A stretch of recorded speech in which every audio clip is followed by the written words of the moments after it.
কোনো ধরনের আগাম সতর্কতা ছাড়া উজানের পানি ছেড়ে দিয়ে ভারত তার প্রতিবেশী বাংলাদেশের প্রতি অমানবিক আচরণ করেছে বলে মন্তব্য করেছেন অন্তর্বর্তীকালীন সরকারের উপদেষ্টা নাহিদ ইসলাম। অন্তর্বর্তীকালীন সরকারের উপদেষ্টা মণ্ডলীর বৈঠক শেষে সাংবাদিকদের কাছে তিনি এমন মন্তব্য করেন। কোনো প্রতিবাদ কর্মসূচির জন্য যেন জনদুর্ভোগ না হয় এ বিষয়ে স্বরাষ্ট্র উপদেষ্টাকে দায়িত্ব দেওয়ার সিদ্ধান্ত হয় বৈঠকে। নজরানা চৌধুরীর রিপোর্ট।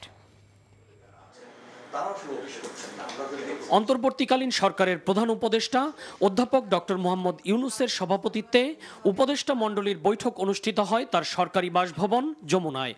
বৈঠকে সরকারি প্রতিষ্ঠানের নামকরণ সংক্রান্ত নীতিমালা প্রণয়ন, ছাত্র জনতার অভ্যুত্থানে নিহতদের পরিবার ও আহতদের পুনর্বাসনে ফাউন্ডেশন গঠন, সাম্প্রতিক সহিংসতা সংক্রান্ত মামলাগুলো স্বচ্ছতার সাথে পরিচালনার লক্ষ্যে পৃথক কমিশন গঠনের বিষয়ে সিদ্ধান্ত নেওয়া হয়। বৈঠক শেষে তিন উপদেষ্টা বৈঠকের সিদ্ধান্ত বিষয়ে সাংবাদিকদের অবহিত করেন।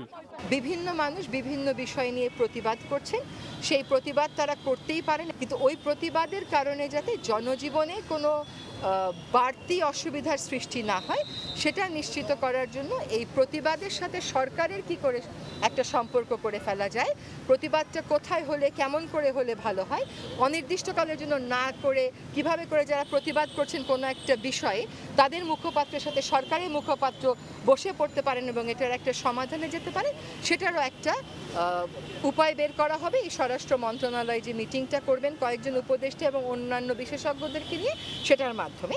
একই সাথে দেশের বন্যা পরিস্থিতি মোকাবেলায় সংশ্লিষ্ট মন্ত্রণালয়গুলোর সুষ্ঠু সমন্বয় সহ সরকারের সর্বোচ্চ প্রচেষ্টা নেওয়ার নির্দেশও দেওয়া হয় এই বৈঠক থেকে। বাংলাদেশের উজানে থাকা ভারতের সাথে বন্যা বিষয়ে আরও যোগাযোগ বাড়ানোর উপরও গুরুত্ব দেওয়া হয় উপদেষ্টা মণ্ডলীর বৈঠকে। কোনো ধরনের আগাম সতর্কতা এবং প্রস্তুতি নেবার সুযোগ না দিয়েই এই যে বাঁধ খুলে দেওয়া হয়েছে, এটির মাধ্যমে ভারত অমানবিকতার পরিচয় দিয়েছে এবং বাংলাদেশের সাথে অসহযোগিতা করছে। দ্রুত সময়ের মধ্যে ভারত বাংলাদেশের জনগণ বিরোধী এ ধরনের নীতি থেকে সরে আসবে। বাংলাদেশের মানুষ এই বিষয়টি নিয়ে, শিক্ষার্থী এবং জনগণ ভারতের এই নীতি নিয়ে কিন্তু ক্ষুব্ধ। বন্যা পরিস্থিতি মোকাবেলায় উপদেষ্টা মণ্ডলীর সদস্যদের উপদ্রুত এলাকায় গিয়ে ত্রাণ বিতরণ ও উদ্ধার কার্যক্রম সমন্বয় করার জন্য প্রধান উপদেষ্টা নির্দেশ দেন। নজরানা চৌধুরী, এনটিভি নিউজ, ঢাকা।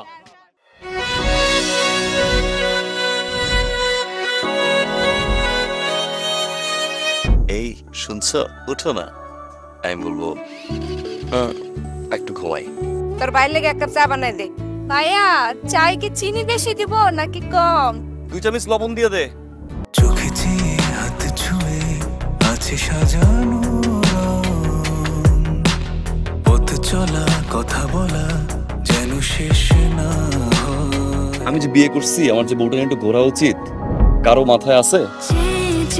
থাকি পথে আসলে তুমি বুঝি রাঙা রথে বিভোর হয়ে থাকি প্রতিটি ক্ষণ। ডাক্তারের কাছে যাবো স্যার। আমার একটু নিয়ে চলেন না।